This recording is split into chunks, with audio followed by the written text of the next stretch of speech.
percaya benda ghaib, hidup mati, ajal, maut, malaikat, percaya.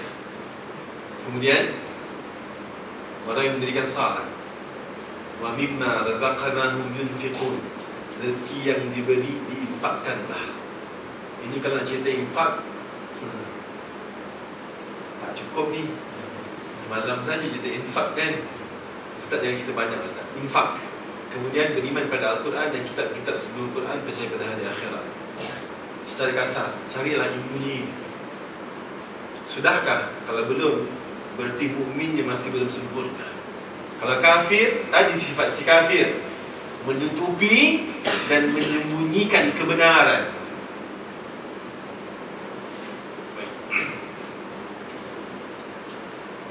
Kemudian wa minan nasi, dan sebahagian daripada manusia. Tadi sudah habis sifat-sifat si kafir. Ini sifat si munafik pula. Wa minan nasi, ada segolongan sebahagian daripada manusia, manusia, yaqulu, berkata mereka, amanna billah wa bil yaumil akhir, aku beriman pada Allah dan beriman pada hari akhirat. Wa ma hum bimu'minin, padahal mereka bukanlah orang-orang yang beriman. Macam mana? Kita ni dah cakap beriman pada akhirat, percaya pada Allah. Allah menerangkan, bukan semuanya orang yang berkata amanah billah wa bil yaumil akhir itu orang iman. Sebab Allah menerangkan, wa minan nasi, ada segolongan di golongan orang Islam, orang yaqulu, yang berkata amanna billah wa bil yaumil akhir. Mereka mengatakan percaya pada Allah dan percaya pada hari akhirat. Tapi Allah kata apa? Wa ma hum bimu'minin, padahal mereka itu bukan mukmin. Yukhadi'un Allah, mereka menipu Allah, walladzina amanu, dan orang-orang yang beriman. Wa ma yakhda'u na illa anfusahum wa ma yash'urun. Mereka memikirkan mereka ini menipu Allah dan menipu orang Islam, tapi mereka tidak menyedari sebenarnya mereka menipu pada diri mereka sendiri.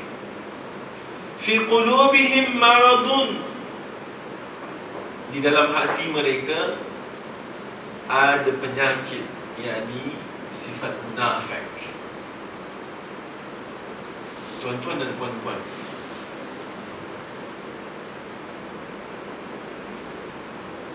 asalnya kisah munafik ini, di Mekah tidak ada ayat turunnya munafik.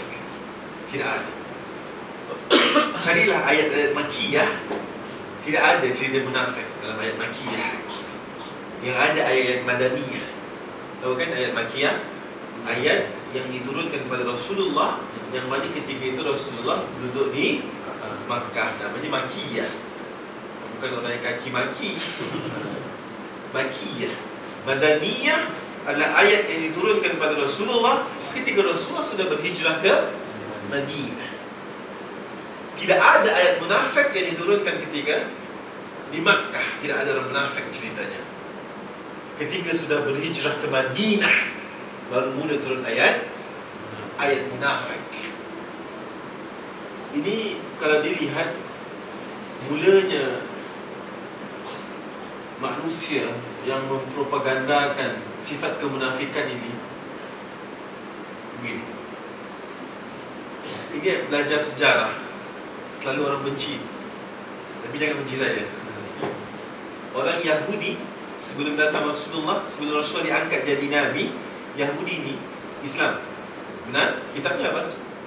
Taurat, bukan? Taurat ini, orang Yahudi ini terpecah kepada 3 bani. Bani Khuraidah, Bani Qunaiqah, Bani Nadir. 3. Tapi mereka ni Islam. Mereka ini memerangi orang-orang musyrik. Tahu orang musyrik? Okay. Yahudi asalnya Islam, sembah Allah. Musyrik, orang yang tak sembah Allah, sembah berhala. Musyrik, orang yang buat perangai syirik. Musyrik lah. Dia ni Khazraj dan Aus.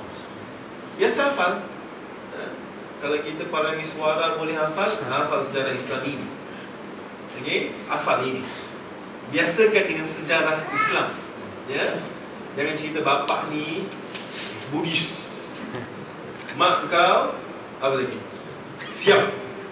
Boleh, tapi kenalkan sejarah Islam ini juga. Sebelum datang Islam, Yahudi terpecah kepada 3 Bani.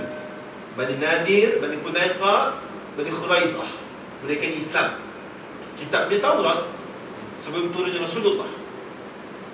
Berperang dengan ini Aus dan Khazraj, orang musyrik, sembah berhala. Ketika mereka berperang, mereka selalu kalah Yahudi ini. Tapi isi Yahudi kata apa? Kalau bahasa kita lah, awas kau, dalam kitab Taurat kami sudah diturunkan, nanti turun Nabi, kami akan bersama Nabi itu akan memerangi kalian, kalian akan rusak dan hancur. Mereka yakin dalam Taurat sudah diterangkan akan turun Muhammad. Dan orang-orang musyrik ini sudah tahu berita Nabi Muhammad akan turun. Jelas. Tapi bila Muhammad turun, si Yahudi, Muhammad bukan daripada golongan kami, tolak Muhammad. Yang dibangga-banggakan, yang dinanti-nantikan, dia tolak. Si kafir, si musyrik ini sudah tentulah menolak. Tetapi bila Muhammad sudah mendapat kemenangan, orang-orang musyrik ini, ada satu pemimpin di dalam musyrik, namanya Abdullah bin Ubay bin Salul, yang memprovokasikan fitnah si Aisyah dan si Rasulullah sallallahu alaihi wasallam Sufyan ini.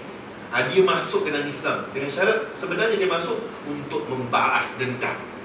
Ini mula turunnya ayat munafik. Besok kalau saya tanya bulan depan, definisikan munafik, boleh saya? Boleh kan? Bang, besok kena soalan. Boleh? Dah faham? Ya. Mulanya ayat Madaniyah ini, mulalah Allah menurunkan ayat-ayat ini. Sebab munafik ini kabur. Kita tidak dapat detect, tak dapat mengesan orang munafik. Tidak akan ada boleh dapat mengesan orang munafik. Disebabkan waktu di Madinah, Allah sudah melihat, sudah dilihat banyaknya orang-orang munafik mula muncul. Di Makkah tidak ada. Mula masuknya si Abdullah bin Ubay bin Salul ini dengan elegan, mereka mula memecahkan pemikiran munafik ini. Jelas? Baru Allah turunkan ayat-ayat ini. Nanti dalam surah At-Taubah cerita banyak munafik, sampai ada khusus sempurna mengenang jasanya si munafik. Allah masukkan surah Al-Munafiqun. Itu nak mengenang lah tu, Munafiqun. Kenapa? Supaya kita dapat mengesan dalam diri kita sendiri yang kita ini terlepas dari sifat munafik. Bukan menghukumi orang lain. Bila diceritakan sifat munafik, ustaz dah kata munafik tau. Ini pula. Dan tafsir Ibn Katsir menerangkan Allah sengaja menurunkan sifat-sifat munafik untuk apa? Untuk kita mengesan, memastikan kita ni munafik ke, kafirkah, ataupun muslimkah. Jelas? Tengok penyusunan Allah. Ayat 1 sampai 4, 4 awal Baqarah, mukmin. Kemudian 6, 7, kafir. Bawah the rest, campuran mukmin dan kafir. Apa jadinya? Apa jadinya? Munafik. Duduk dalam Islam, hatinya kafir. Ini lebih teruk. Jadi tuan-tuan dan puan-puan, ini kisah si munafik. Ya? Hafal. Cerita dengan anak-anak. Jangan cerita Hang Tuah, Hang Jebat saja. Ceritakan sifat munafik. Siapa namanya? Ceritakan anak zaman sekarang. Beli buku beribu kat pasar raya kan, ada orang jual. Ajar anak bahasa Inggeris, cerita itu, cerita ini, memotivasikan, mensparkkan pemikiran anak-anak menjadi genius dengan ayat ini, dengan cerita ini. Karut marut. Ya kan? Baca cerita ini anak boleh jadi genius. Bukunya beribu ringgit. Quran free. InsyaAllah bang, boleh minta Quran free kan? Masjid boleh bagi insyaAllah. Masjid tak boleh bagi, minta saya. Saya bagi free insyaAllah. InsyaAllah. Betul? Kenapa tidak diceritakan pada anak-anak? Nah, ada seorang namanya Abdullah bin Ubay bin Salul. Dia ini ketuanya munafik. Allah sudah masukkan dalam neraka Jahannam, bagi pangkat lagi ketua kampung ke dalam neraka Jahannam. Kenapa nak? Asalnya dia kafir. Dia masuk Islam, berdendam nak rosakkan Islam. Dan dia juga yang membuat fitnah isteri Rasulullah sallallahu alaihi wasallam, berfitnah dengan Sufyan. Hidupkan Islam, hidupkan Al-Quran. Selalu dengar IKIM kan? Bagus itu radio. Diterangkan di dalam situ, Allah mempunyai ahli di dunia. Allahu Akbar, tuan-tuan. Faham tak maksud ahli? Faham maksud ahli? Allah mempunyai keluarga di dunia. Allah mengaku aku ada keturunan, ada keluarga. Tahu tak? Ya, aku ni keturunan, maaf, kerabat, diraja. Boleh tak bangga? Allah mengaku aku punya keturunan, aku punya ahli di dunia. Faham tak maksudnya? Kadang-kadang saya cakap bahasa kitab, oh faham Ustaz, tapi tak masuk. Yang dikatakan Allah kata aku mempunyai ahli, selalu orang, ya aku kerabat diraja tau. Sebab apa? Ada pertalian keluarga dengan raja.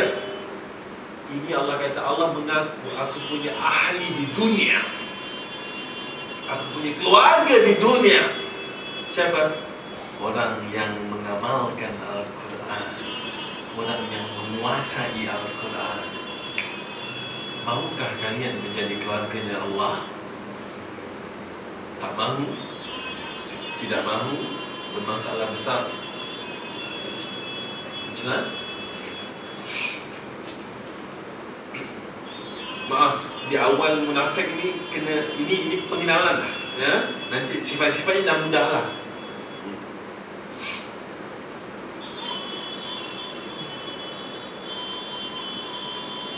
Fi qulubihim maradun, dalam hati mereka itu penyakit. Yang ini penyakit di sini bukan penyakit fizikal, penyakit munafik. Berarti penyakit hati. Jadi seandainya orang itu sudah terkena sifat munafik, berarti dia sudah terkena penyakit. Pertama Allah menerangkan munafik itu apa? Penyakit. Faham tak kan? Kategorinya apa? Penyakit. Kan? Boleh dikatakan penyakit. Nanti Allah terangkan nanti penyakitnya kronik atau tidak. Jelas kan? Kalau pergi klinik, sakit. Bagaimana pergi klinik? Saya tak boleh pergi kerja lagi. Sakit apa? Saya kena panau. Panau boleh mengakibatkan sakit parah atau tidak? Tidak, bukan? Kalau sakit jantung, parah bukan? Nanti Allah terangkan kategori penyakit ini. Adakah penyakit ini penyakit kecil ataupun penyakit kronik? Anak sesama kita tak risau, cuma anak berhenti bernafas sekejap, risau tak? Berarti itu penyakit kronik. Allah terangkan sini. Allah terangkan orang munafik ini kalau ada sifat dalam hati penyakit, tapi kita buat je dengan penyakit ni. Faham? Allah menerangkan kategori penyakit ini nanti.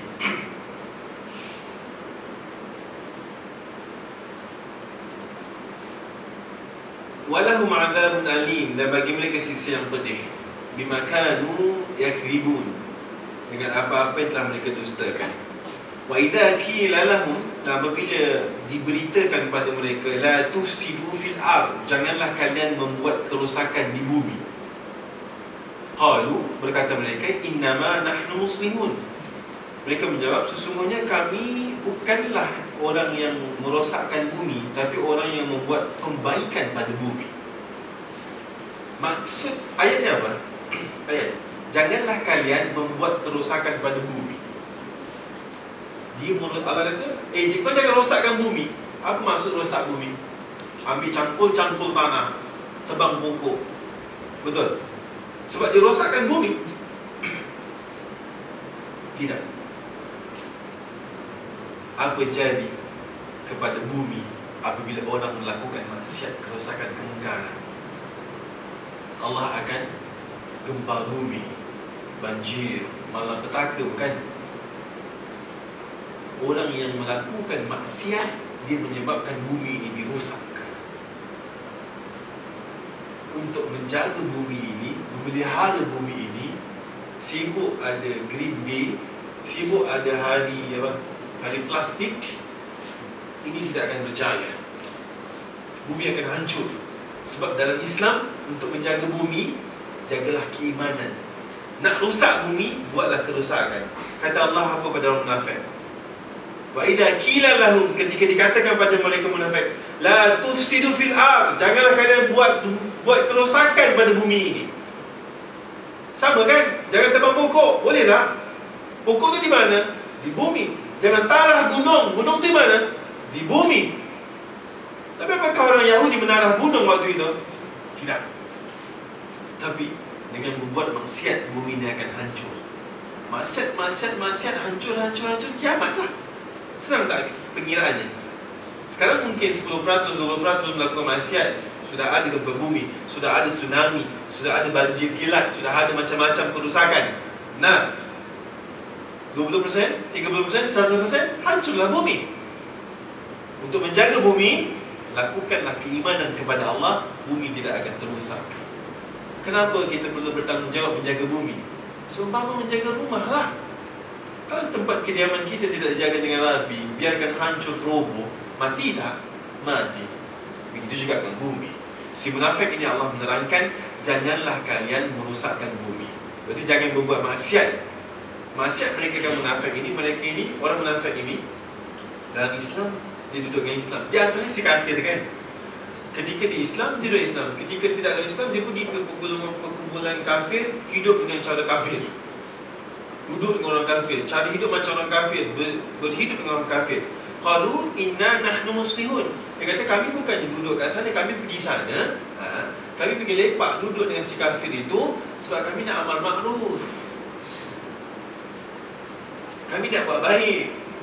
Kan ada hari ni orang ketangkap dalam disko, saya nak amal makruf tapi dekat dalam disko. Saya nak ajak kawan saya ni jangan pergi disko, tapi saya ikutlah dia dulu. Ini pendukung besar. Jadi Allah menerangkan kalau begitu sama dengan munafik. Ala innahum humul mufsidun. Ingatlah, sesungguhnya mereka lah mufsidun, orang yang melakukan kerosakan. Walakilla yash'urun, akan tetapi mereka tidak menyedari. Wa idza qila lahum, ketika dikatakan pada mereka amanu, berimanlah, kama amanan nas, sebagaimana telah beriman orang-orang lain. Qalu, berkata mereka munafik, anu'minun, apakah kami akan beriman? Kama amana sufaha, sebagaimana orang-orang bodoh itu. Sebab kebetulan waktu itu yang Islam ini orang-orang yang miskin, orangnya tukang kebun, petani, pemikiran bodoh. Dan si munafik ini cendekiawan, bangsawan. Jelas? Dia kata, takkan aku nak buat macam mana orang bodoh tu buat? Itu low class. Hari boleh tak kita ambil contoh bagaimana perbezaan ini? Takkan nak pakai jubah. Ini jubah ni old school punya jubah ni. Ini zaman orang tak moden pakai jubah. Betul? Janggut tak moden berjanggut. Betul? Tidak. Islam tetap Islam. Tidak boleh membunuh Islam dengan mengasingkannya. Tidak boleh menolakkan. Ini orang-orang, ini orang yang ekstrim saja buat begini. Tidak boleh katakan begitu. Jelas? Ini hanya orang yang ekstrim tidak boleh. Tidak boleh. Sebab kalau tidak mampu, kita katakanlah aku belum mampu, dan sokonglah orang yang sudah melakukan, bukan menolak. Faham? Kita tidak mampu lagi melakukan, tapi janganlah kita membunuh orang yang sudah boleh melaksanakan Islam. Jelas? Contoh, kita belum boleh melakukan khudud, tapi janganlah hina khudud itu. Faham tak? Belum pernah dimansuh di mana-mana kitab pun tentang khudud. Jelas? Kita belum boleh melakukan, bersabarlah, dan kita terima itu memang benar. Tapi mana-mana yang boleh melakukan, itu syariat Islam, sokonglah. Jelas kan? Begitu. Caranya ada orang yang fakih, mukmin, janganlah jatuh-jatuh, janganlah imam janganlah alim sangat. Kan? Tidak boleh begitu. Sebab ini adalah sifat-sifat munafik. Sokonglah orang yang ingin dalam Islam, bukan menjatuh-jatuhkan. Dan kadang-kadang Nah, orang selalu kita berkata gini, bolehlah, dia tak ada fikir ekonomi, dia hanya fikir ibadah saja. Tidak boleh fikirkan begitu. Itulah ucapan-ucapan si munafik. Kerana mereka munafik mengatakan, bolehlah sahabat-sahabat tu, dia ni petani, tak ada fikir ekonomi, tak ada fikir perancangan negara. Mereka hanya pergi bertanam, balik, lepas pergi mengaji, pergi ibadah. Aku banyak urusan nak buat ni, tak layak untuk aku untuk Islam. Oh, aku ni businessman, sibuk itu ini, mengaji bukan kerja aku, cukup boleh solat sudah bagus. Ini kata-kata munafik. Jelas? Seandainya terkeluar dari lidah kita, aku, ini tanggungjawab juga ni, cari rezeki. Mengaji tu biarlah orang-orang yang tak ada kerja, jangan.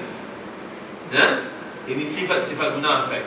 Apa kata munafik? Ini qalu, apakah kami nu'minun beriman kama amana sufaha, sebagaimana si bodoh-bodoh itu beriman?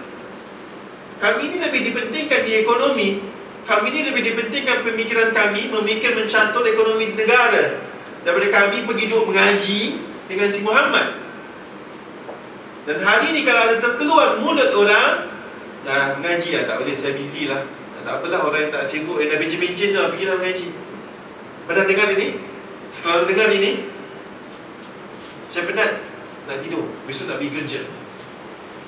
Bagi orang yang tak sibuk, na'udzubillah min zalik, sifat munafik.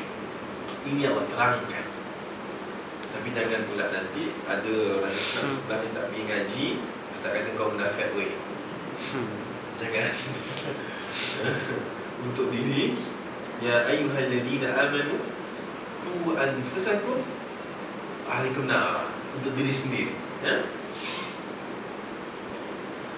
Alladzina amanu qalu amanna, dan orang-orang yang beriman, qalu berkata mereka, amanna, telah beriman kami. Yang mana ni? Oh, bukan. Ala innahum, ingatlah sesungguhnya mereka, mereka sufaha, orang-orang bodoh, walakin la ya'lamun, tetapi mereka tidak tahu.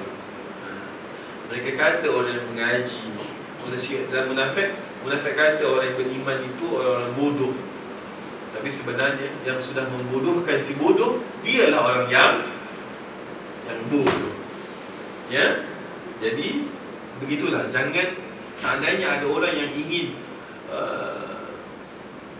aktif, ada yang ingin mengimarahkan Islam, janganlah mereka ini dicemooh, dituduh dan direndah-rendahkan. Sekali-sekala jangan mereka difitnah. Jelas? Selalunya biasalah ahli-ahli masjid, ahli-ahli surau, mereka ini selalu dicemooh, dikritik hebat. Ya? Kadang ramai JK masjid bergaduh dengan saya. Diorang cakap di badai, buat tak nak kat masjid sekali-sekala pun tak pernah nampak. Tapi kalau kritik, fasih. Sifat siapa ni? Sifat siapa ni? Sifat munafik. Bukan saya kata dia orang munafik, sifat munafik. Ya, jangan sampai menuduh, mencemooh. Jadi ini yang Allah terangkan. Kenapa? Supaya kita dapat mengesan. Tujuan Allah ceritakan munafik supaya dapat mengesan dalam diri kita ni, sifat munafik atau tidak. Wa idza laqul ladina amanu, ketika mereka berjumpa orang-orang beriman, si munafik ini berjumpa dengan orang beriman, qalu, berkata mereka, amanna, aku dah beriman. Jumpa orang masjid, assalamualaikum, boleh juga. Wa idza khalau ila syayatinihim, dan ketika mereka kembali ila syayatinihim, kepada syaitan mereka, qalu, berkata mereka, inna ma'akum, aku geng kau. Sebenarnya aku bukannya orang Islam. Inna ma nahnu mustahzi'un, sesungguhnya kami ini berlakon saja dengan orang Islam. Dalam dua muka tak? Dalam dua muka. Allah yastahzi'u bihim, dan Allah lah sebenarnya yang sudah memperolok-olokkan mereka. Mereka tadi kata tak berlakon-berlakon kan, sebenarnya Allah pun saja biarkan. Allah sedang mempermainkan mereka. Wa yamudduhum, dan membiarkan mereka fi tughyanihim, di dalam kesesatan mereka, ya'mamun, biarkan mereka ini terombang-ambing. Mereka munafik ini dalam Islam mereka duduk dalam Islam kerana mereka inginkan Islam waktu ini kan memerangi, ya kan, berperang kan. Bila perang dapat harta jarahan, harta hasil perang. Mereka sebenarnya nak tu pembahagian ini. Dia nakkan pembahagian ini, dia duduk dalam Islam. Ulaika, dan mereka itulah allazi, orang-orang ishtarau, yang membeli dalalah, kesesatan, bil huda, dengan petunjuk. Ada petunjuk, ada Islam, ambil lah. Aku nak beli sesat ini. Jelas? Janganlah iman ini tergadai. Fama rabihat tijaratuhum, maka tidaklah beruntung perniagaan mereka itu. Kan membeli kan, perniagaan lah, ada iman, tapi dijual iman ini diganti dengan kesesatan. Allah kata fama rabihat, maka tidaklah beruntung, atau bahasa yang lebih bagus, maka rugi tijarah, perniagaan mereka, wa makanu muhtadin, dan mereka adalah orang-orang yang tidak mendapat petunjuk. Ini baru mukaddimah tentang si munafik. Nanti diterangkan ini kemunafik, itu kemunafik. Tapi tuan-tuan dan puan-puan, sifat munafik ini adalah satu sifat yang sangat-sangat berbahaya. Ada di dalam antaranya orang yang sudah ada 4 kan. Seandainya seseorang itu memiliki 4 sifat ini, seseorang itu sempurna kemunafikannya. Seandainya masih salah satu yang mereka punya, berarti mereka sudah mula memiliki ciri-ciri si munafik. Diberi amanah, khianat. Dipercaya, amanah, khianat. Percaya, berjanji tidak tepat. Ketika bermusuhan, jahat. Dan ketika diberi kepercayaan, juga khianat. Jadi bermusuhan jahat ni begini. Sekarang kan contoh Indonesia tengah bermusuhan kan. Masalah mereka lah, permusuhan. Ada yang tak suka dengan Malaysia sebab masalah bantu rumah, kita pun tak suka sebab itu sebab ini. Tapi dia jahat. Jahatnya apa? Jumpa orang Indonesia bersifat jahat, tidak adil. Dan ini adalah sifat-sifat munafik. Janji tidak tepat, tidak menepati janji. Jadi hari ini mula jaga sifat munafik ini. Mulalah janji dengan tepat. Tak boleh cakap tak boleh lah. Yang selalunya saya sendiri selalu dengar, dan dulu saya pun terbuat mengaku je lah. Kat mana? Oh, dah nak sampai ni, padahal baru menipu tak?